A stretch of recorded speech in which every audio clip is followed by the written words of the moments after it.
আসসালামু আলাইকুম।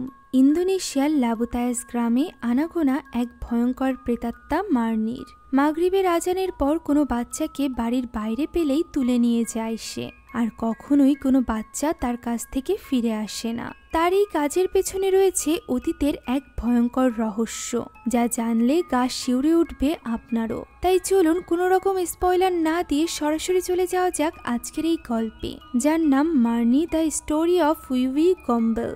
গল্পের শুরুতে আমরা ইন্দোনেশিয়ার এক গ্রামের দৃশ্য দেখতে পাই, যেখানে গ্রাম প্রধানের স্ত্রী তার ঘরে বসে নামাজ আদায় করছিল।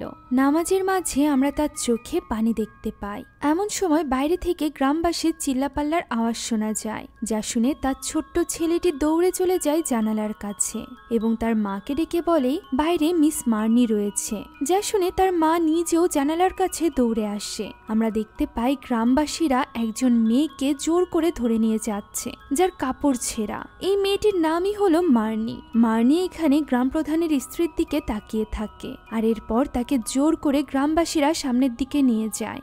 যা দেখে ওই গ্রাম প্রধানের স্ত্রী জানালার পর্দা দিয়ে দেয় এবং সামনের দিকে তাকাতেই এসে দেখতে পাই সেখানে দাঁড়িয়ে আছে তার বড় ছেলে। দৃশ্য চলে যায় মার্নি নামের ওই মেয়েটির দিকে, যাকে ধরে গ্রামবাসীরা বিরাট বড় এক বটগাছের নিচে নিয়ে যায়। সেখানে মার্নি তাদের সকলকে উদ্দেশ্য করে বলে তারা ওই একই জিনিস অনুভব করবে যা আজ মার্নি অনুভব করছে।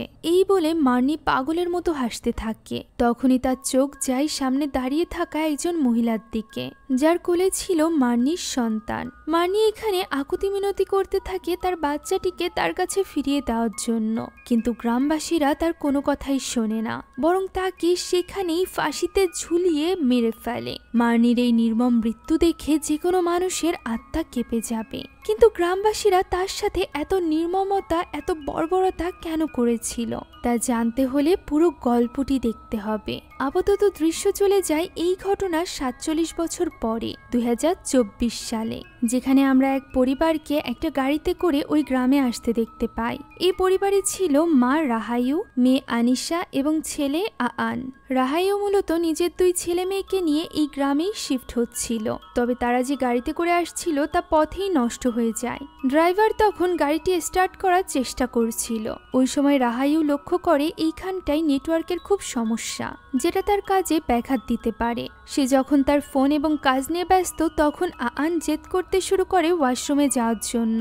সে তো চিৎকার করতে করতে গাড়ি থেকে নেমে যায়, যার পিছু পিছু চলে যায় আনিশা। তখনই ওই পথ দিয়ে বর্তমান গ্রাম প্রধানের গাড়ি যাচ্ছিল, যে কিনা তাদের গাড়ি দেখে নিজের গাড়ি থামায়। এই গ্রাম প্রধানের নাম ছিল বাদ্রি। বাদ্রিকে দেখে রাহায়ুকে ডাক দেয় ওই ড্রাইভার। আমরা জানতে পারি রাহায়ু তার পরিবার নিয়ে বাদ্রির বাড়িতেই উঠতে চলেছে, অর্থাৎ মুভির প্রথম দৃশ্যে দেখানো ওই বাড়িটিতে। রাহায়ু এখানে তার ছেলে মেয়ের সাথে বাদ্রির পরিচয় করিয়ে দেয়। আনিশা এখানে স্বাভাবিকভাবে তার সাথে হ্যান্ডশেক করলেও আমরা আআনকে দেখে বুঝতে পারি যে সে একটু অস্বাভাবিক ছিল। এখন তাদেরকে নিজের গাড়িতে করে নিয়ে বাদ্রি পৌঁছে যায় তাদের পুরনো বাড়িতে, যেখানে সে তার ছোটবেলা কাটিয়েছে। অর্থাৎ মুভির শুরুতে যে ছোট্ট বাচ্চাটিকে দেখেছিলাম, সেই মূলত এই বাদ্রি ছিল।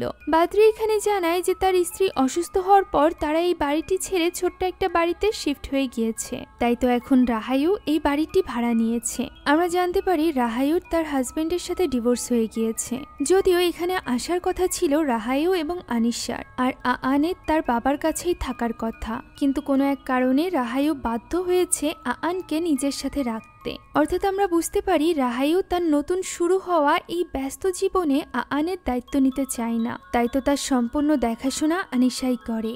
এখন আনিশা এখানে সবগুলো ঘর ঘুরে দেখছিল, যেখানে সে একটা ঘরের জানালায় একটা বিশেষ বস্তু ঝুলানো অবস্থায় দেখতে পায়। তার মনে কৌতূহল জাগে এবং সে সেটা খুলে ফেলে। সে সেটাই দেখছিল, এমন সময় তার পিছে থাকা আলমারিটির দরজা আস্তে আস্তে করে খুলে যায়। তার ভেতর থেকে শব্দ আসতে থাকে, যা শুনে আনিশা আস্তে আস্তে করে সেদিকে এগিয়ে যায়। সে এগিয়ে গিয়ে দরজা খোলার বদলে সেটা উল্টে আটকে দেয়, কারণ সে বুঝতে পেরেছিল ভেতরে আন আছে।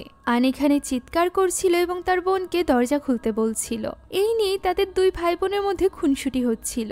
এমন সময় তাদের মা রাহায়ু এসে আনিশাকে ডাক দেয় এবং আনিশা দরজাটি খুলে দিয়ে তার পিছু পিছু চলে আসে। তারা মূলত বাদ্রিকে বিদায় দিতে বাইরে এসেছিল, যেখানে রাহাইউর কাছে তাদের পাওনাদারের কল আসে, যা দেখে সে আরো বেশি টেনশনে পড়ে যায় এবং ভেতরে চলে যায়।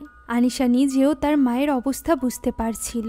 হঠাৎ করে ইনকাম, পাশাপাশি ছেলে মেয়েকে সামলানো, সেই সাথে জীবনের এত বড় পরিবর্তন, এই সব কিছু মেনে নিয়ে সামনের দিকে এগোনোটা তার মায়ের জন্য বেশ কঠিন ছিল। আর এই ব্যাপারে আনিশা তার বান্ধবী পপির সাথেও শেয়ার করে। এখানে কথা বলতে বলতে হঠাৎই তার চোখ যায় উপরে সিলিংয়ের দিকে, যেখানে একটা বোর্ড খোলা ছিল। যদিও সে এটা নিয়ে খুব একটা মাথা ঘামায় না। আনিশা এখানে পপিকে জানায় যে তারা এখানে কিছু সময়ের জন্যই এসেছে। যখন তার মা তার বাটিকের ডিজাইনের ইনভেস্টর পেয়ে যাবে, তখন তাদের সব লোন শোধ হয়ে যাবে এবং তারা শহরে ফিরে যেতে পারবে। যা শুনে পপি তাকে আশ্বস্ত করে যে সে খুব শীঘ্রই তার সাথে দেখা করতে আসবে। এসব কথা বলতে বলতে হঠাৎ করে নেটওয়ার্ক না থাকার কারণে তাদের কল কেটে যায়। এখন ওই দিন রাতে আনিশা যখন নামাজ পড়ছিল, তখন সে আবারও আলমারির ভেতর থেকে শব্দ শুনতে পায় এবং মনে করে তার ভাই হয়তো বা আবারও তার সাথে দুষ্টুমি করছে।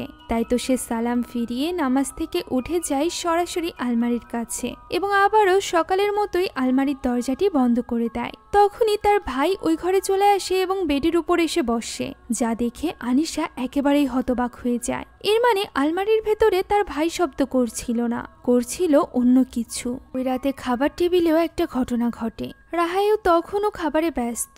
আন খাবার খেতে চাইছিল না, তাই আনিশা তাকে প্রমিস করে যে আগামীকাল সে তার পছন্দের মাছ রান্না করবে, আজ যেন সে এটা খেয়ে নেয়। তখনই আন সেখানে থাকা একটা পুরনো সেলাই মেশিনের দিকে আঙুল তুলে বলে তাদেরকেও খাবার দিতে, যা শুনে আনিশা একটু অবাক হয়। সে ভাবে আন হয়তোবা সেলাই মেশিনের কথা বলছে, তবে আন এখানে একই কথা বারবার বলছিল এবং আচমকাই যখন সে নিজে ওই সেলাই মেশিনের দিকে তাকায়, ভয়ে চিৎকার করে ওঠে এবং সেখানে থাকা খাবার ফেলে দেয় এবং দৌড়ে চলে যায় নিজের ঘরে। যা দেখে রাহাইও তাকে শাসন করতে যেতে চাইছিল, তবে আনিশা ব্যাপারটা সামলে নেয়। এখন এই বাড়ির পরিবেশ তো বেশ ভয়ঙ্কর ছিলই, সেই সাথে গ্রামের পরিবেশও খুব একটা ভালো ছিল না। কেননা পরদিন আনকে নিয়ে আনিশা যখন বাজারে যাচ্ছিল, তখন কিছু ছেলেপেলেরা তাকে নিয়ে অনেক বাজে মন্তব্য করে। প্রথমে তো আনিশা ইগনোর করছিল, তবে যখন ব্যাপারটা সহ্যের বাইরে চলে যায় তখন সে প্রতিবাদ করে। তখন ওই ছেলেগুলো তার সাথে আরো বেশি খারাপ ব্যবহার করে। তাদের হাত থেকে তাকে বাঁচানোর মতো সেখানে কেউই ছিল না। তখনই সেখানে চলে আসে বাদ্রির ছেলে তামা। তামা এখানে ওই ছেলেগুলোর মধ্য থেকে একজনের হাত মুচড়ে ধরে এবং বাকিদেরকে হুমকি দেয়, যার ফলে আর কেউ কোনো কথা বাড়ায় না। এখানে তামা এবং আনিশার পরিচয় হয়। যদিও আনিশা এখানে হাত মেলাতে চাইলেও তামা তার সাথে হাত মেলায় না। এখান থেকে আমরা বুঝতে পারি তামা অনেক ইসলামিক মাইন্ডের একজন ছেলে ছিল। আনকে নিয়ে আনিশা যখন বাজারে দোকান থেকে কেনাকাটা করছিল, তখন অন্যদিকে রাহাইও বসে বাড়ির সব জানালায় ঝুলিয়ে রাখা ওই অদ্ভুত জিনিসগুলোকে পোড়াচ্ছিল। এদিকে আনিশা দোকান থেকে সবকিছু কেনাকাটা শেষ করে চলে যায় পাহাড়ের ঝর্ণার কাছে, যেখানে বসে সে পপির সাথে কথা বলছিল। এমন সময় পপি লক্ষ্য করে পেছনে আন নেই, যা দেখে আনিশা ভীষণ ভয় পেয়ে যায়। তবে সে আশেপাশে খুঁজতেই আনকে পেয়ে যায়, যে কিনা মানসিকভাবে প্রতিবন্ধী একটা মেয়ের সামনে বসেছিল। মেয়েটি এখানে আনকে ওই জিনিসটা দেয় যে জিনিসটা তাদের ঘরে ঝোলানো অবস্থায় রাহাইও পেয়েছিল। শুধুমাত্র তাদের ঘরেই নয়, বরং আনিশা তো ওই দোকানেও এই জিনিসটা ঝোলানো অবস্থায় দেখেছে। তাই তো আনিশা এখানে আনকে ওই জিনিসটা নিতে দেয় না এবং আনকে নিয়ে দ্রুত সেখান থেকে বাড়িতে চলে আসে। এখন মাগরিবের আজান দিয়ে দিয়েছিল। আমরা দেখতে পাই এই গ্রামের সকলে মাগরিবের আজান হলেই পাগলের মতো নিজেদের ছেলে মেয়েকে বাড়ির ভেতরে নিতে ব্যস্ত হয়ে পড়ে। হতে পারে কোনো ভয় তাদেরকে তাড়া করে। অন্যদিকে আনিশা তো আনকে নিয়ে সন্ধ্যার আগেই বাড়িতে ফিরে এসেছিল। তবে মাগরিবের পরপরই আন যখন একা একা খেলা করছিল, তখন সে দরজায় নকের আওয়াজ শুনতে পায়। সে শুনতে পায় কেউ একজন সালাম দিচ্ছে, যে সালামের আওয়াজ আস্তে আস্তে করে ভয়ঙ্কর আকার ধারণ করে। সে দরজার ফাঁকা দিয়ে বাইরের দিকে তাকালে দেখতে পায় সেখানে ভয়ঙ্কর কেউ দাঁড়িয়ে আছে, যা দেখে সে পেছনে ভয়ে দৌড়ে আসে এবং তার বোনকে জড়িয়ে ধরে, যে কিনা তাকে জিজ্ঞাসা করছিল যে কি হয়েছে। তখনই হঠাৎ করে পিছে থেকে তার বোন ডাক দেয়। আন চোখ মেলতেই দেখতে পায় সে তো বাড়ির বাইরে দাঁড়িয়ে আছে। বাড়ির ভেতর থেকে তার বোন তাকে ডাকছে এবং জিজ্ঞাসা করছে সে বাড়ির বাইরে কি করছে। এই সব কিছু দেখে ছোট্ট আন বেশ অবাক হয়ে যায়। সে বুঝতে পারছিল না যে সে কখন বাইরে আসলো। আনিশাও এইসবের কিছুই বুঝতে পারে না। এখন ওই রাতে আনিশা আনের পছন্দের মাছ ভাজি করে এবং তাকে খেতে ডাকে। তবে আন তো খেতেই চাইছিল না, যদিও আনিশা কোনো মতে তাকে বুঝিয়ে শুনিয়ে খাবার টেবিলে নিয়ে আসে। এই মুহূর্তে আনিশা লক্ষ্য করে তার মায়ের তো তাদের দিকে কোনো নজরই নেই। সে তার কাজে এতটাই ব্যস্ত যে আন যে খাওয়া দাওয়া ঠিকভাবে করছে না সেদিকেও সে খেয়াল করছে না, যে ব্যাপারটা আনিশার একটু খারাপ লাগে। তবে সে তার মাকে কিছুই বলে না। ওই রাতে সে যখন আনকে গল্প পড়ে শোনাচ্ছিল তখন সে লক্ষ্য করে চিরপরিচিত এই ইঁদুরের গল্পটা পরিণত হয়েছে একজন মহিলার গল্পে, যাকে কিনা গ্রামের লোকেরা ফাঁস দিয়ে মেরে ফেলেছিল, যেখানে তার ছোট্ট বাচ্চা অনবরত কাঁদছিল। এ কারণেই মহিলাটি প্রতিশোধ নিতে এই গ্রামে ফিরে আসে এবং প্রত্যেক গ্রামবাসীর বাচ্চাদেরকে চুরি করতে শুরু করে। অর্থাৎ এই গল্পটি মূলত মার্নির ছিল। তবে আনিশা তো এই ব্যাপারে কিছু জানতো না। সে তো এটা ভেবে অবাক হয় যে এই বাচ্চাদের গল্পে এরকম গল্প কোথা থেকে আসলো। যাক, অন্যদিকে আমরা তামাকে দেখতে পাই, যে কিনা মসজিদে নামাজ আদায় করছিল। এমন সময় হঠাৎই মসজিদের দরজায় আমরা এক ভয়ানক আকৃতিকে দেখতে পাই, যে কিনা প্রথমে তো কাঁদছিল, পরবর্তীতে হাসতে শুরু করে। যে আওয়াজ তামাও শুনতে পারছিল, তাই তো সে সালাম ফিরিয়ে পিছে ঘুরে তাকায়। তবে সে সেখানে কাউকেই দেখতে পায় না। আর এরপর সামনের দিকে তাকাতেই সে দেখতে পায় তার সামনে বসে আছে ওই ভয়ঙ্কর আকৃতি। যদিও তামা এই ব্যাপারটিকে গুরুত্ব না দিয়ে বরং দোয়া কালাম পড়তে থাকে, যে কারণে ওই আকৃতি তার সামনে থেকে চলে যায়। অন্যদিকে ওই একই সময় বাড়িতে নামাজ পড়ছিল আনিশা, যেখানে সে তার সিলিংয়ে থাকা ওই ফাঁকা স্থান থেকে একটা ছোট্ট বাচ্চার কান্নার আওয়াজ শুনতে পায়, যাকে কিনা উপর থেকে আস্তে আস্তে করে নিচে নামিয়ে দেওয়া হচ্ছিল। আনিশা বাচ্চাটিকে স্পর্শ করতে যাবে তার আগেই বাচ্চাটিকে টেনে উপরে নিয়ে যাওয়া হয়, যা দেখে আনিশা একটু ঘাবড়ে যায় এবং লাইট মেরে দেখার চেষ্টা করে উপরে কি আছে।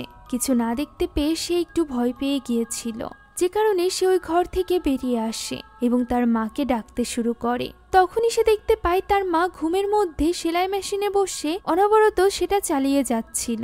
আনিশা তার কাছে যায়, যেখানে সে শুনতে পায় তার মা ঘুমের মাঝে বিড়বিড় করে তার নিজের মাকে ডাকছে এবং বলছে তার বাবার সাথে লড়াই করতে। আনিশা বুঝতে পারে তার মা হয়তো বা তার ছোটবেলা নিয়ে আবারও খারাপ স্বপ্ন দেখছে। এখন সেখান থেকে উঠিয়ে সে তার মাকে ঘরে নিয়ে যায়। তবে সেখান থেকে যেতেই আমরা দেখতে পাই ওই মেশিনটি আবারও আপনা আপনি চলতে শুরু করেছে। পরদিন সকালে আনিশার ঘুম ভাঙে চিৎকার চেঁচামেচির শব্দে। সে ছুটে ড্রয়িং রুমে এসে দেখতে পায় তার ভাই সেখানে বসে চিৎকার করে কাঁদছে এবং তাকে বকা দিচ্ছে রাহাইও নিজে। মূলত আন রাহাইউর ডিজাইন করা কাগজের উপর আঁকাআঁকি করেছিল, যে কারণে তার প্রিন্ট করা সব ডিজাইন নষ্ট হয়ে গিয়েছিল। আনিশা এখানে তার সাইন ল্যাঙ্গুয়েজের মাধ্যমে প্রথমে আনকে শান্ত করে, আর এরপর তাকে বুঝিয়ে বলে যে সে যেন নিজের আর্ট বুকে আঁকাআঁকি করে। এখন সে যেন তার মায়ের কাগজগুলো গুছিয়ে তার হাতে দেয়। আনও ঠিক তার কথা মতোই কাজ করে, যা দেখে রাহাইউর রাগও কমে যায়। তবে সে চিন্তায় পড়ে গিয়েছিল যে এগুলো সে এখন কিভাবে প্রিন্ট করবে, কেননা প্রিন্টারের কালি শেষ হয়ে গিয়েছে। এদিকে আজই তার কাজগুলো জমা নিতে কোম্পানি থেকে লোক আসবে। তখন আনিশা তাকে এই ব্যাপারে চিন্তা করতে নিষেধ করে। যেহেতু গ্রামে প্রিন্টারের কালি পাওয়া সম্ভব নয়, তাই সে নিজে যাবে শহরে তার জন্য কালি আনতে। তবে রাহাইও তাকে একা ছাড়তে চাইছিল না, যা শুনে আনিশা বলে সে এই ব্যাপারে তামার হেল্প নিবে। ফলে এবার রাহাইও রাজি হয়ে যায়। আনিশাও তখনই বেরিয়ে পড়ে কালি আনতে, যেখানে পথে সে দেখতে পায় ওই দুষ্টু ছেলেগুলো ওই মানসিকভাবে অসুস্থ মেয়েটিকে বিরক্ত করছিল, যাকে পাহাড়ে আনিশা দেখেছিল। আনিশা এখানে বাকি গ্রামবাসীর মতো চুপচাপ থাকতে পারে না। সে ওই মেয়েটিকে সাহায্য করতে এগিয়ে যায়। আর আনিশাকে দেখে এবার আর ওই ছেলেগুলো তাকে বিরক্ত করে না, কেননা তারা তামার সাথে কোনো রকম ঝামেলা চাইছিল না। এখন এই মানসিকভাবে অসুস্থ মেয়েটির নাম হলো ইরমা। তাকে বাঁচানোতে সে আনিশার উপর ভীষণ খুশি হয়ে যায়, তাই তো সে তার পিছু করতে শুরু করে, যেটা লক্ষ্য করে না আনিশা। আনিশা গ্রামের মেয়েদের কাছ থেকে ঠিকানা নিয়ে গ্রাম প্রধানের বাড়ির দিকে এগোতে থাকে, কারণ সে তামার সাথে দেখা করে তাকে নিজের সাথে শহরে যেতে বলতে চাইছিল। তবে এইভাবেই জঙ্গলের পথ ধরে সে হাঁটতে হাঁটতে চলে আসে ওই বটগাছটির কাছে, যে বটগাছে মার্নিকে খুন করা হয়েছিল। সেখানে আসা মাত্রই এক ভয়ানক কণ্ঠ আনিশার নাম ধরে ডাকে, যা শুনে আনিশার হাবভাবও পাল্টে যায়। সে আস্তে আস্তে করে গাছটির কাছে এগিয়ে যায় এবং সেটা স্পর্শ করতেই যাবে, এমন সময় সেখানে চলে আসে ইরমা এবং তাকে ওই গাছটি স্পর্শ করার হাত থেকে বাঁচিয়ে নেয়। যদিও ইরমাকে সেখানে দেখে আনিশা বেশ ঘাবড়ে যায়। দেখা যায় ইরমা তো তাকে তার মানিব্যাগটা ফেরত দিতে এসেছিল, যেটা সে ভুল করে গ্রামের মাঝে ফেলে দিয়েছিল। তবে এই মানিব্যাগের সাথে ইরমা আরও একটা জিনিস তাকে দেওয়ার চেষ্টা করে, যেটা বুঝতে না পেরে আনিশা ঘাবড়ে গিয়ে ইরমার হাতে আঘাত করে। তখনই সেখানে চলে আসে তামা দুজনকেই শান্ত করে। তখন ইরমা আনিশার প্রোটেকশনের জন্য তার কাছে ওই জানালায় ঝুলিয়ে রাখা বস্তুটি এগিয়ে দেয়। তামা তার কথা মতো তার হাত থেকে জিনিসটা নিয়ে নেয়। আর এরপর আনিশাকে জিজ্ঞাসা করে সে এখানে কি করছে। আনিশা তাকে জানায় সে তো তার বাড়িতেই যেতে চাইছিল, তবে হয়তোবা সে হারিয়ে গিয়েছে। যা শুনে তামা তাকে নিজের সাথে করে নিজের বাড়িতে নিয়ে যায়। অন্যদিকে ওই সময় বাড়িতে আমরা রাহায়ুকে দেখতে পাই, যে কিনা কিছু জিনিসপত্র গোছাচ্ছিল। এমন সময় এই বাড়িতে থাকা পুরনো একটা বক্স পায় সে, যে বক্সের ভেতরে বাদ্রির পুরো পরিবারের ছবি ছিল। সে এইগুলোই দেখছিল। এমন সময় আমরা আনকে দেখতে পাই, যে কিনা খেলার মাঝখানেই লক্ষ্য করে তার মা ভুল করে ল্যাপটপটি খুলে রেখে গিয়েছে। তাই তো সে তার মাকে চৌকি দিয়ে যখন আশেপাশে দেখতে পায় না, তখন সে ল্যাপটপে বসে পড়ে। অন্যদিকে আমরা আনিশাকে দেখতে পাই, যে কিনা তামার সাথে তার বাড়িতে পৌঁছে গিয়েছিল। এখানে তামার মা তাকে ইরমার কথা বলে। ইরমা ছোটবেলাতে স্বাভাবিক ছিল, তবে তাকে ছোটবেলাতে তুলে নিয়ে গিয়েছিল উইউই গম্বেল। ইন্দোনেশিয়ানরা বিশ্বাস করে উইউই গম্বেল হলো এমন এক মহিলার অতৃপ্ত আত্মা, যে কিনা সন্ধ্যা নামার পর কোনো বাচ্চাকে বাড়ির বাইরে পেলে তাকে তুলে নিয়ে যায়। তামা বলে আনিশা হয়তোবা শহর থেকে এসেছে, এ কারণেই উইউই গম্বেলে বিশ্বাস করে না। তবে তারা সকলেই বিশ্বাস করে যে ইরমাকে উইউই গম্বেলে তুলে নিয়ে গিয়েছিল। যার প্রতি উত্তরে আনিশা তার বান্ধবী পপির কথা বলে। পপি নাকি ছোটবেলা থেকেই এই সকল জিনিস দেখতে পেত, যদিও আনিশা কখনো তার এই কথায় বিশ্বাস করেনি। এখন আনিশা ফাইনালি তামাকে বলে যে সে কি তাকে একটু সময় দিতে পারবে, তার সাহায্যের প্রয়োজন। তামাও এই কথায় রাজি হয়ে যায়। অন্যদিকে রাহায়ু হাতের কাজ শেষ করে যখন ল্যাপটপের কাছে আসে, তখন সে দেখতে পায় আন তার ডিজাইন সব নষ্ট করে দিয়েছে। ফলে রাহায়ু প্রচণ্ড রেগে যায়। এদিকে আনিশার বাড়িতে ফিরতে ফিরতে প্রায় সন্ধ্যা হয়ে যায়। তামা তাকে বাড়ি পর্যন্ত এগিয়ে দেয়, যেখানে তাদের কথা দ্বারা আমরা বুঝতে পারি আনিশা এবং তামা দুজনই একে অপরকে পছন্দ করতে শুরু করেছিল। এখন তামা সেখান থেকে চলে যাওয়ার পর আনিশা লক্ষ্য করে আন বাড়ির বাইরে বসে আছে। সে এর কারণ জিজ্ঞাসা করলে রাহায়ু তাকে জানায় যে সে আনকে শাস্তি দিয়েছে। আন তার সব ডিজাইন নষ্ট করে দিয়েছে, হয়তোবা তার চাকরিটাও চলে যাবে। তাই এবার আনকে অবশ্যই শাস্তি পেতে হবে। আনিশা যেন এই ব্যাপারে কোনো রকম কথা না বলে। আনিশাও এখানে বাধ্য হয়ে চুপ হয়ে যায়। সে আনের জন্য একটা ড্রয়িং বুক নিয়ে এসেছিল, যেটা সে আনকে দেয় এবং সেই সাথে দেয় কিছু কলম। সে আনকে সেখানেই বসে ড্রয়িং করতে বলে, যতক্ষণ না তার রাতের খাবার রান্না শেষ হচ্ছে। খাবার রান্না শেষ হয়ে গেলে সে নিজেই আনকে ভেতরে ডেকে নিবে। আনও বড় বোনের কথা মতো বাইরেই বসে থাকে। তবে আনিশা ভেতরে যেতেই আমরা দেখতে পাই দূরে গাছের কাছে কোনো এক ভয়ঙ্কর মহিলা দাঁড়িয়ে আছে। এখন ডিনার বানানো প্রায় শেষ হয়ে গিয়েছিল। এমন সময় দরজায় কেউ নক করে। রাহায়ুর মতে তার কাজ নেওয়ার জন্য কোম্পানি থেকে লোক এসেছে, যদিও সৌভাগ্যবশত সে ব্যাকআপের মাধ্যমে তার কাজগুলোকে রিস্টোর করতে সক্ষম হয়েছিল, যেগুলো সে এখন প্রিন্ট করছিল। তাই একটু সময়ের জন্য আনিশাকে ওই লোকটিকে সামলাতে বলে। আনিশা বাইরে গিয়ে লোকটিকে একটু সময় অপেক্ষা করতে বলে। এমন সময় সে লক্ষ্য করে সেখানে তো আন নেই। লোকটিকে জিজ্ঞাসা করলে লোকটি জানায় সে আসা অবধি থেকে এখানে কাউকেই দেখেনি। যা শুনে আনিশা ভীষণ ঘাবড়ে যায়। সে বাড়ির আশপাশ থেকে শুরু করে পুরো গ্রামে ছুটে আনকে খুঁজতে আরম্ভ করে। এই সময় আমরা গ্রামের বিভিন্ন স্থানে পচংকে দেখতে পাই, যদিও আনিশা এসব লক্ষ্য করে না। সে তো পাগলের মতো তার ভাইকে খুঁজছিল। তখনই সেখানে চলে আসে ইরমা। ইরমা নিজেও এখানে বেশ ঘাবড়ে গিয়ে কাঁদছিল। আনিশা তার কাছে বারবার জিজ্ঞাসা করে সে আনকে দেখেছে কিনা, তবে ইরমা কোনো উত্তর দেয় না, বরং সে কাঁদতে কাঁদতে সেখান থেকে চলে যায়। ফলে ওই রাতে আনিশা এবং রাহায়ু চলে যায় গ্রাম প্রধান বাদ্রির বাড়িতে, যেখানে আনিশা বাদ্রির কাছে জিজ্ঞাসা করে যে এর পেছনে তাদের গ্রামের উইউই গম্বেল তো নেই। যা শুনে বাদ্রি একটু ইতস্তত বোধ করে। আর এরপর সে ওই ঘটনা খুলে বলে যে ঘটনার কারণে গ্রামের সবাই উই উই গম্বেলকে এত বেশি মানে। ঘটনাটি শুরু হয়েছিল আজ থেকে ৪৭ বছর আগে, অর্থাৎ ১৯৭৭ সালে, যেখানে এই গ্রামের মাঝে একা একজন মেয়ে বাস করত। তার নাম ছিল মার্নি। মার্নি জুস বিক্রি করে টাকা উপার্জন করত। তবে একা মেয়ে হওয়ায় গ্রামের সকলেই তাকে প্রায় খারাপ নজরে দেখত। ঘটনাটি যেদিন ঘটেছিল সেদিন সে বাদ্রিকে শেষবারের মতো জুস খাওয়াতে এসেছিল। যদিও বাদ্রির মায়ের মার্নির সাথে ভালো সম্পর্ক ছিল, তবে বাদ্রির বাবা অর্থাৎ তখনকার গ্রাম প্রধানেরও তার দিকে খারাপ নজর ছিল। যে জিনিসটা বুঝতে পেরে মার্নি সেখান থেকে দ্রুত বেরিয়ে যায়। সন্ধ্যার আগে সে বাড়িতে ফিরতে চাইছিল, তবে গ্রামের কিছু বখাটে ছেলে তার পথ আটকায়। যে ছেলেগুলোর মধ্যে গ্রাম প্রধানের ছেলে জান্ত্রাও ছিল, অর্থাৎ বাদ্রির বড় ভাই। মার্নি এখানে তাদের পাত্তা না দিলে তারা মার্নির পিছু করতে থাকে। চার বখাটে তাকে আটকে ধরে জঙ্গলের মাঝে, যেখানে মার্নি পুরোপুরিভাবে একা ছিল। জান্ত্রা এখানে তাকে বাজে প্রস্তাব দেয়, তবে মার্নি এতে রাজি হয় না এবং তাকে বোতল দিয়ে আঘাত করে, যার ফলে জান্ত্রা এবং তার বন্ধুরা ভীষণ রেগে যায়। যদিও আগে থেকেই তাদের উদ্দেশ্য ভীষণ খারাপ ছিল। তারা এখানে মার্নির অসহায়ত্বের সুযোগ নিয়ে রাতের অন্ধকারে তার সাথে খারাপ কাজ করে। মার্নি চিৎকার করে অনুরোধ করতে থাকে তাকে ছেড়ে দেওয়ার জন্য, কিন্তু তাদের কারোর মনেই কোনো দয়া মায়া হয় না। তারা চারজন শুধুমাত্র তার ক্ষতিই করে না, বরং ক্ষতি করার পর তাকে মারধরও করে। এই ঘটনায় মার্নি এত বেশি মানসিক আঘাত পায় যে সে পাগল হয়ে যায়। কিছু মাস পরে আমরা দেখতে পাই সে প্রেগনেন্ট হয়ে গিয়েছে, যেখানে সে পুরোপুরি উন্মাদে পরিণত হয়েছিল। গ্রামের বাচ্চা কাচ্চা তাকে সব সময় জ্বালাতন করত। এভাবেই আরো কয়েকটা মাস কেটে যায়। সময় চলে আসে মার্নির বাচ্চা প্রসবের। ওই বটগাছের নিচে সে একাই রাতের অন্ধকারে তার বাচ্চাকে জন্ম দেয়। শুধুমাত্র তাই নয়, সে একা হাতে সবকিছু করে। তবে এই বাচ্চা প্রসবের পর তার মানসিক অসুস্থতা অনেকটাই ঠিক হয়ে যায়। তার মনে পড়ে যায় ৯ মাস আগে তার সাথে কে কি করেছিল। এ কারণেই সে রাগের মাথায় ওই রাতেই ওই চারজনের মধ্য থেকে একজনকে খুন করে এবং পরদিন সকাল থেকেই সে তার বাচ্চাকে নিয়ে ওই গ্রামের মধ্যেই হাঁটতে থাকে। যে লোকটিকে সে খুন করেছিল তার লাশ দেখে জান্ত্রার আর বুঝতে বাকি থাকে না যে এই কাজটা মার্নিই করেছে। যদিও মার্নিকে এইভাবে বাচ্চা কোলে নিয়ে হাঁটতে দেখে সকলে বেশ অবাকই হয়। এমন সময় তার সাথে দেখা করতে আসে বাদ্রির মা, অর্থাৎ তৎকালীন গ্রাম প্রধানের স্ত্রী।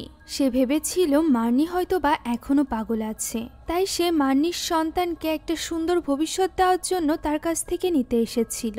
তবে সে তো জানতই না তার পরিবার অলরেডি মার্নির কাছ থেকে কত কিছু নিয়ে নিয়েছে। মার্নি এখানে তাকে সব বলেও, যা শুনে গ্রাম প্রধানের স্ত্রী হতবাক হয়ে যায়। সে তো বিশ্বাসই করতে পারছিল না যে তার স্বামী সন্তান এতটা খারাপ হতে পারে। তাই তো সে এখানে চিৎকার চেঁচামেচি শুরু করে দেয়। তখনই সেখানে চলে আসে গ্রামের কিছু লোকেরা, কেননা তারা জান্ত্রার ওই বন্ধুর মৃত্যুর ব্যাপারে জেনে গিয়েছিল। তাই তারা মার্নিকে শাস্তি দেওয়ার জন্য তার কাছে এসেছিল। মার্নি বুঝতে পারে এবার হয়তোবা তার কাছ থেকে তার শেষ সম্বল অর্থাৎ তার সন্তানটিকেও ছিনিয়ে নেওয়া হবে।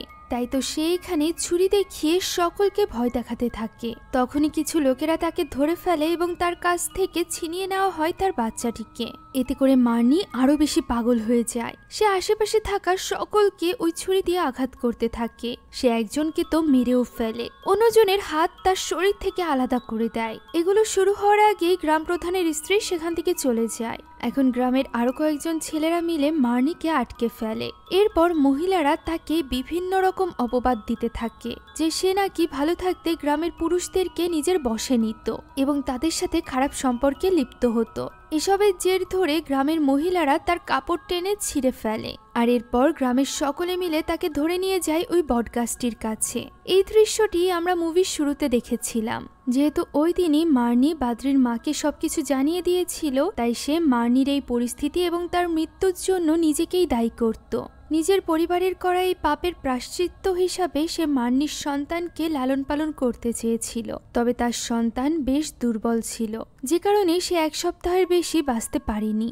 আর তার সন্তানের মৃত্যুর পরই মার্নি পরিণত হয় উই উই গম্বেলে। সে গ্রামের সেই সকল সন্তানদেরকে তুলে নিয়ে যেতে শুরু করে যাদেরকে তাদের বাবা মা খুব একটা ভালোবাসে না বা ইগনোর করে, অর্থাৎ যেমনটি রাহাইও আনের সাথে করত। এই ব্যাপারটা শুনে আনিশা এখানে ভীষণ রেগে যায়। সে আনের এই নিখোঁজ হওয়ার জন্য রাহাইউকেই দায়ী করতে থাকে। সে যদি তাকে শাস্তি হিসাবে বাড়ির বাইরে না রাখত তাহলে আজ এই পরিস্থিতির সৃষ্টি হতো না।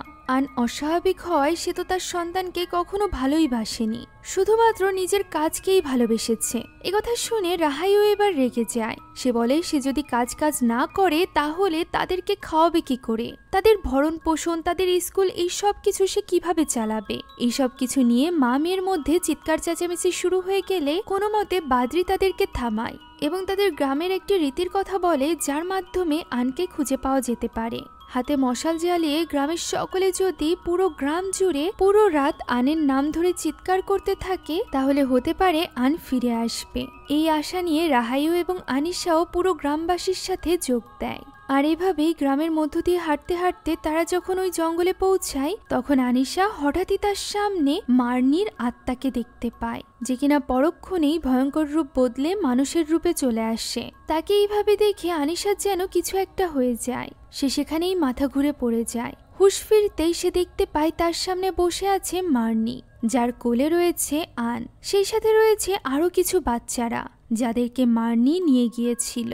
সে এখানে আনকে ডাকতে থাকে, তবে তার উঠার মতো শক্তি ছিল না। তবে এটা তো একটা স্বপ্নের জগৎ ছিল, কেননা বাস্তব জীবনে তার জ্ঞান ফেরে টানা 3 দিন পর। তার জ্ঞান ফেরাতে রাহাইও যেন স্বস্তি পায়। ছেলেকে হারানোর পর সে তো ভেবেছিল এবার হয়তোবা সে মেয়েকেও হারিয়ে ফেলেছে। তাই তো এখানে মা মেয়ে দুজনই একজন আরেকজনকে ভুল বোঝার জন্য ক্ষমা চায় এবং আনিশাকে নিয়ে বাড়িতে ফিরে আসে রাহাইও। তখনও পর্যন্ত আনের কোনো খোঁজ পাওয়া যায়নি। এভাবেই মাসের পর মাস কাটতে থাকে। আনিশা কিছুতেই তার ভাই আনকে ভুলতে পারছিল না। তার এই কষ্ট রাহাইও সহ্য করতে পারছিল না। এভাবেই 3টা মাস কেটে যায়। সময়ের সাথে সাথে আনিশা নামাজ পড়া ছেড়ে দেয়। সে প্রায় ওই বটগাছের কাছে যেত এবং মার্নির আত্মাকে ডাকত। এভাবেই এক রাতে সে বাড়ির বাইরে বের হয় ময়লা ফেলতে, যেখানে তার কাছে আসে ইরমা। ইরমাকে দেখে আনিশা আরো বেশি রেগে যায়। যদিও ইরমা এখানে এসেছিল আনিশাকে ওই প্রোটেকশন স্পেলটা দিতে, যেটা সে গ্রামের সবাইকে দেয়। হয়তোবা ইরমা আনিশার কোনো বিপদের ব্যাপারে জানতে পেরেছিল, কিন্তু আনিশা তার কোনো কথাই শোনে না। এমনকি ইরমা যখন ওই রক্ষা কবচটি আনিশার পায়ের কাছে রাখে তখন সে তা পাড়িয়ে নষ্ট করে ফেলে, যা নিয়ে ইরমা কষ্ট পায় এবং সেখান থেকে দৌড়ে চলে যায়। ওই দিন রাতে ঈশার নামাজের সময় আনিশা যায় মসজিদে, যেখানে তামা ছিল। সে তামার সাথে কথা বলে, যেখানে তামা তাকে বোঝানোর চেষ্টা করে যে এইভাবে মহান আল্লাহ তাআলার ইবাদত করা ছাড়লে চলবে না, তার মহান আল্লাহ তাআলার কাছে সাহায্য চাওয়া উচিত। যদিও এখন আর আনিশার এতে কোনো লাভ আছে বলে মনে হচ্ছিল না। এখানে আনিশার রাগের মাথায় সেখান থেকে উঠে চলে যায় সরাসরি ওই বটগাছের কাছে। সে উঠে যাওয়া মাত্রই সেখানে থাকা সব লাইটগুলো ফ্লিকার করতে শুরু করে, যা দেখে তামা বুঝতে পারে নিশ্চয়ই কোনো বিপদ আসতে চলেছে। এদিকে আমরা আনিশাকে দেখতে পাই যে কিনা ওই বটগাছের কাছে পৌঁছে গিয়েছিল। সেখানে গিয়ে সে মার্নির আত্মাকে ডাকতে থাকে। কিছু সময় চিৎকার চেঁচামেচি করার পর এক সময় সে হার মেনে নেয় এবং সেখানে বসে মার্নির আত্মার কাছে রিকোয়েস্ট করতে থাকে যে সে যেন আনকে ফিরিয়ে দেয়। এর বদলে মার্নির আত্মা যা চাইবে তাই করবে আনিশা। যা বলা মাত্রই আমরা দেখতে পাই উপর থেকে মার্নির আত্মা ভয়ঙ্কর রূপ নিয়ে আস্তে আস্তে করে নেমে আসছে। তখনই সেখানে চলে আসে তামা। তামা এই দৃশ্য দেখে ভীষণ ঘাবড়ে যায়। সে সেখানেই দাঁড়িয়ে গাছটি স্পর্শ করে দোয়া কালাম পড়তে থাকে। এইভাবেই এক পর্যায়ে মার্নির আত্মা সেখান থেকে চিৎকার করে গায়েব হয়ে যায়। সেই সাথে চিৎকার করে অজ্ঞান হয়ে যায় আনিশা নিজেও। অন্যদিকে ওই সময় আমরা বাড়ির দৃশ্য দেখতে পাই, যেখানে রাহাইউ নামাজ শেষে মহান আল্লাহ তাআলার কাছে কান্নাকাটি করছিল তার ছেলেটিকে ফিরিয়ে দেওয়ার জন্য। এভাবেই কাঁদতে কাঁদতে সে হঠাৎই মা বলে ডাক শুনতে পায়, যা শুনে সে দৌড়ে ছুটে চলে যায় বাইরে গিয়ে এসে দেখতে পায় সেখানে দাঁড়িয়ে আছে আনকে এইভাবে সামনে দেখে সে কান্নায় ভেঙে পড়ে। পরদিন সকালে বাদ্রি এবং তামা মিলে আনকে সূরা কালাম পড়ে ছেড়ে দেয়। যদিও তামার এখানে মনে হচ্ছিল যে কোনো কিছুই স্বাভাবিক না, কেননা সে ছোটবেলা থেকে উই গম্বেলের ব্যাপারে যে গল্প শুনেছে সেই অনুযায়ী যদি মার্নির আত্মা কোনো বাচ্চাকে ফেরতও দেয় তবে সে কিছুদিনের মধ্যেই ওই বাচ্চাকে নিয়ে নেয়, তাও আবার তার পরিবারকে মেরে। এই কারণেই তামা আনিশা এবং রাহাইউর জন্য বেশ চিন্তিত ছিল। এদিকে জ্ঞান ফেরার পর আনিশা যখন দেখতে পায় তার ভাই ফিরে এসেছে, তখন সে তাকে দৌড়ে গিয়ে জড়িয়ে ধরে। তবে তামার তো চিন্তা যাচ্ছিলই না, যে কারণে সে বাদ্রির কাছে জানতে চায় যে সে কি কখনো ওই বটগাছটি কেটে ফেলার চেষ্টা করেনি। উত্তরে বাদ্রি জানায় তামা যখন ছোট ছিল তখন সে এই ব্যাপারে অনেক চেষ্টা করেছে, অনেক ওস্তাদ হুজুরের সাথে সে দেখাও পর্যন্ত করেছে, তবে কোনোভাবে কোনো সফলতা পাওয়া যায়নি। অনেক চেষ্টার পরও ওই গাছ সে কাটতে পারেনি। এমনকি ওই গাছ কাটার জন্য সে যদি কোনো লোক ঠিকও করেছে তাদেরও মৃত্যু ঘটেছে, যা শুনে তামা বেশ ভয় পেয়ে যায়। দৃশ্য পরিবর্তিত হয় এবং আমরা রাহাইউকে দেখতে পাই, যে কিনা নিজ হাতে ওই রক্ষা কবচ বানাচ্ছিল, যেগুলো সে আনিশাকে ডেকে প্রত্যেকটি জানালায় টাঙিয়ে দিতে বলে। তবে আনিশা ওই রক্ষা কবচ হাতে নিতেই সেটা ফেলে দেয়। আমরা দেখতে পাই তার হাতের যে যে স্থানে ওই রক্ষা কবচের স্পর্শ লেগেছিল সে স্থান পুড়ে গিয়েছিল, যা দেখে আনিশা নিজেও অবাক হয়ে যায়। ওই দিন সে মাগরিবের সময় দোকানে গিয়েছিল কেনাকাটা করতে, যেখানে মাগরিবের আজান দিয়ে দেওয়ায় দোকানদার বাচ্চাদেরকে ভেতরে যেতে বলে, তা না হলে উই উই গম্বেল এসে তাদেরকে তুলে নিয়ে যাবে। কথা শুনে আমরা আনিশার মুখে এক অদ্ভুত রকমের হাসি দেখতে পাই। তবে সেটা বেশিক্ষণ স্থায়ী হয় না, কেননা সে কিছুতেই আজানের শব্দ সহ্য করতে পারছিল না। তাকে এইভাবে ছটফট করতে এবং নিজের কান বন্ধ করতে তামাও লক্ষ্য করে। ওই দিন রাতে রাহাইও নিজ হাতে আনের জন্য খাবার রান্না করেছিল। অনেকদিন পর সে আনকে গালে তুলে খাইয়ে দিতে চায়। তবে এই জিনিসটা দেখে আনিশার তো খুশি হওয়ার কথা, কিন্তু সে খুশি হয় না, বরং সে নিজে চাইছিল আনকে খাইয়ে দিতে, যেন তার রাহাইউর সাথে কোনো প্রতিযোগিতা রয়েছে। সে তো এখানে চিৎকার করে ওঠে, যার ফলে আন অনেকটা ভয় পেয়ে যায়, যাকে শান্ত করে রাহাইউ। আনিশার এই ব্যবহার দেখে রাহাইউর নিজেরও বেশ সন্দেহ হয়। ওই রাতে ঘুমানোর আগে সে আনের ঘর থেকে কিছু শব্দ শুনতে পায়। সেদিকে গেলে সে দেখতে পায় আনিশা এবং আন তখনও খেলছে। সে তাদেরকে শুয়ে পড়তে বলার সাথে সাথেই আনিশা খুবই ভয়ঙ্করভাবে তার দিকে তাকায়। সাথে সাথে দরজাটি বন্ধ হয়ে যায়, যা দেখে রাহাইও ভীষণ ঘাবড়ে যায়। সে চিৎকার করে আনিশাকে ডাকতে থাকে। তখনই আনিশা পাশের ঘর অর্থাৎ আনিশার ঘর থেকে বেরিয়ে আসে। রাহাইও লক্ষ্য করে দরজা তো খোলা এবং ভেতরে আন একা ঘুমিয়ে আছে, যা দেখে রাহাইও বেশ অবাক হয়। পরদিন সকালে তার ঘুম ভাঙে মার্নির গুনগুনানির আওয়াজ শুনে।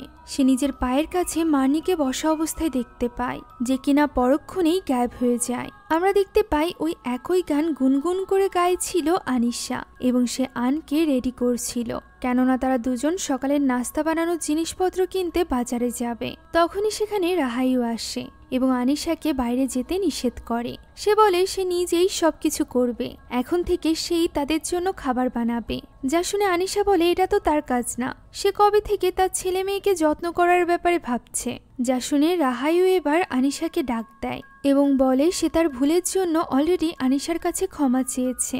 সে শুধুমাত্র তাদেরকে একটু ভালোভাবে রাখার জন্যই কাজ নিয়ে এত ব্যস্ত থাকতো, যে কারণে সে তাদের দিকে খেয়াল দিতে পারত না। তবে আনিশা যদি তাকে নিয়ে একটু ভাবে তাহলে সে বুঝতে পারবে যে এই সব কিছু সে তার সন্তানদের জন্যই করেছে।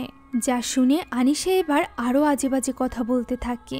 সে রাহাইউকে বলে সে এই সব কিছু করেছে শুধুমাত্র নিজের স্বার্থ হাসিলের জন্য, কেননা সে কখনোই নিজের মায়ের মতো হতে চায়নি। সে কখনোই চায়নি যে কোনো পুরুষ মানুষ তার উপর হুকুম চালাক। তাই তো সে তার বাবাকে ডিভোর্স দিয়েছে। এই সব কিছু সে বাচ্চাদের কথা ভেবে করেনি, বরং নিজের কথা ভেবে করেছে। এই ধরনের আঘাত করে কথা বলে আনিশা সেখান থেকে আনকে নিয়ে বেরিয়ে যায়। গ্রামের মধ্য দিয়ে যাওয়ার সময় তার দেখা হয় ইরমার সাথে, যার দিকে সে ভয়ঙ্করভাবে তাকিয়ে থাকে। তার এই তাকানো দেখে ইরমার আর বুঝতে বাকি থাকে না যে এটা আনিশা নয়, বরং আনিশার মধ্যে থাকা মার্নির আত্মা, যাকে দেখে ইরমা ভয় পেয়ে যায়।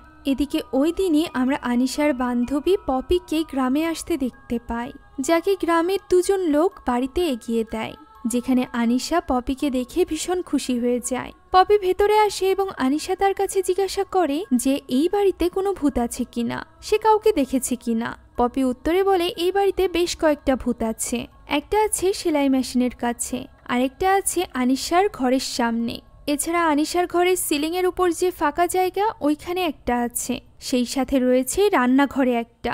এই ভূতটা আবার অনেক ভালো, সে আনিশাকে রান্না করার সময় দেখতে খুব পছন্দ করে। পপির এইসব কথা শুনে আনিশা বেশ মজা পাচ্ছিল, কেননা সে তো মনে মনে পপিকে একদমই বিশ্বাস করত না। তবে পপি এখানে তাকে এই ব্যাপারে বিশ্বাস করতে বলে, কেননা তার মতে সে এখানে এমন এক আত্মাকে দেখতে পেয়েছে যে কিনা ভীষণ ভয়ানক, যে আনের নিখোঁজ হওয়ার জন্য দায়ী। একথা শুনে আনিশা একটু অবাক হয়। এমন সময় তার মা ডাক দিলে আনিশা সেখান থেকে রান্নাঘরে চলে যায়। পপি তখন আনের কাছে আসে এবং তার রোবট টয়টিকে চালানোর ব্যাপারে তাকে শেখাতে থাকে। ঠিক তখনই আমরা দেখতে পাই আনিশার কিছু একটা হয়ে গিয়েছে। সে দূর থেকে পপিকে আনের কাছে দেখে সহ্য করতে পারছিল না, তাই সে সেখানে আসে এবং পপির হাত থেকে ওই রিমোটটি ছিনিয়ে নেয়, আর এরপর আনকে নিয়ে সেখান থেকে চলে যায়। এই ব্যাপারটা পপির কাছে বেশ অদ্ভুত লাগে। এখন বিশ্রামের জন্য পপিকে আনিশা তার ঘরে থাকতে বলে, কেননা আজ রাতে আনিশা আনের সাথেই ঘুমাতে চাইছিল। এখন পপি ওই ঘরে একা ছিল, যখন আমরা দেখতে পাই সিলিং এর ওই ভূতটা আস্তে আস্তে করে নামছে, যা দেখে পপি তাকে চিৎকার করে বলে এখন সে অনেক ক্লান্ত, তাই সে যেন তাকে একদমই না জ্বালায়। একথা বলার পর ভূতটা সেখান থেকে চলে যায়। এমন সময় হঠাৎই একটা আত্মা এসে তার উপর হামলা করে। আত্মাটি দেখতে ভীষণ ভয়ানক ছিল।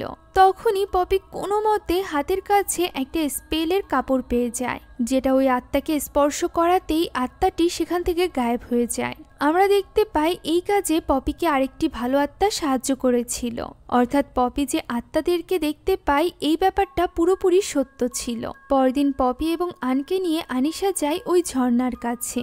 সেখানে সে পপিকে বলে যে মাঝে মাঝে তার মনে হয় তার যেন নিজের শরীরের উপর কোনো নিয়ন্ত্রণ নেই, সে যেন নিজের মধ্যেই নেই। পপি জিজ্ঞাসা করে এটা কবে থেকে হচ্ছে।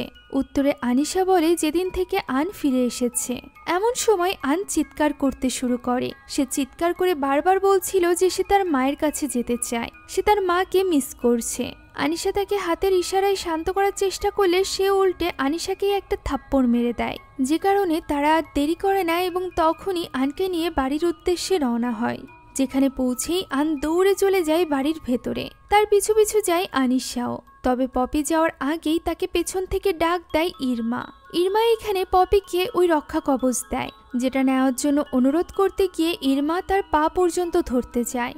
তখনই পপি ইরমাকে স্পর্শ করে এবং অতীতের কিছু দৃশ্য দেখতে পায়, যেখানে ছোট্ট ইরমাকে তুলে নিয়ে গিয়েছিল মার্নি। তবে ইরমাকে সে কোনোভাবেই বশ করতে পারেনি, যে কারণে ইরমাই একমাত্র তার হাত থেকে মুক্তি পেয়েছে, আর এর ফলেই তার মানসিক অবস্থা এরকমটি হয়েছে। এখন ইরমার ব্যাপারে এই সত্য জানার পর পপি বাড়ির ভেতরে চলে আসে, যেখানে সে আনকে একা ঘরে অদৃশ্য কারোর সাথে কথা বলতে দেখতে পায়, যাকে সে মা বলে ডাকছিল। সে লুকিয়ে এই জিনিসটা দেখছিল। তখনই সেখানে আনিশা চলে আসে। আনিশা ভেতরে ঢুকতে চাইলে পপি তাকে ঢুকতে দিতে চায় না, তবে আনিশা জোর করে ভেতরে চলে যায়। তখনই ঘরের দরজাটি আপনা আপনি বন্ধ হয়ে যায়, আর পরক্ষণে যখনই দরজাটি আপনা আপনি খোলে পপি দেখতে পায় আনিশার হাবভাব একদমই বদলে গিয়েছে। এমনকি আনও শান্ত হয়ে তাকে জড়িয়ে ধরে আছে।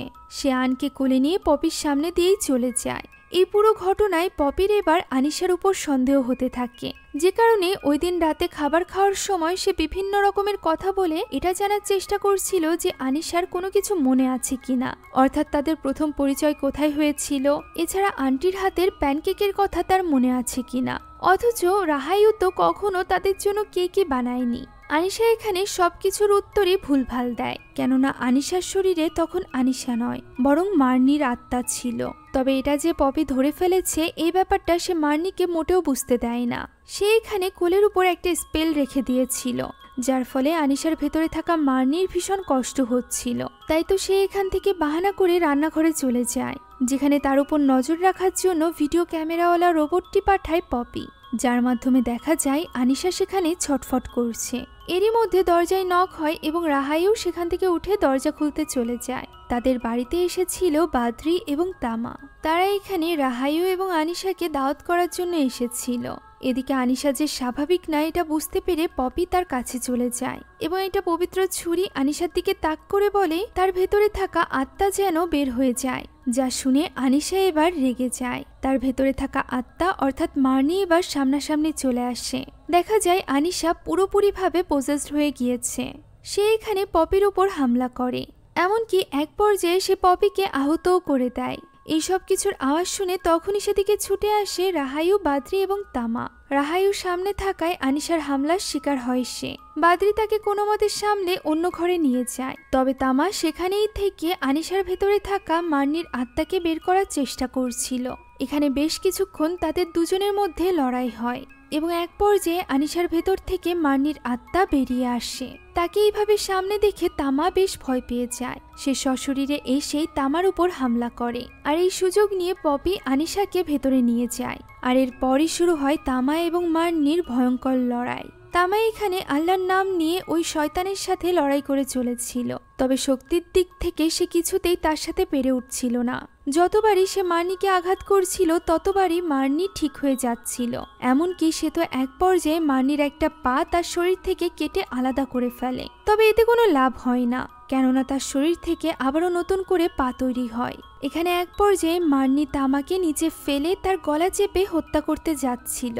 এমন সময় সেখানে চলে আসে পপি। পপি তার কাছে থাকা পবিত্র কাপড় এবং ছুরিটি ওই মার্নির কপালে ছোঁয়ায়, যার ফলে মার্নির আত্মা চিৎকার করতে করতে সেখান থেকে গায়েব হয়ে যায়। এতে করে তখনকার মতো তামা বেঁচে যায়। তামা এখানে তার হাতে থাকা ওই কাপড় এবং ছুরিটি দেখে বেশ অবাক হয়। ওই দিন আনিশাকে বিছানার সাথে বেঁধে রেখে তামা পপির কাছে ওই ছুরির রহস্যের ব্যাপারে জানতে চায়। উত্তরে পপি জানায় সে এটা বংশীয়ভাবে পেয়েছে। তার পরিবার অনেক আগের প্রজন্ম থেকেই এই সকল আত্মাদের সাথে লড়াই করে, যার সূত্র ধরে সে এই পবিত্র জিনিসগুলো পেয়েছে।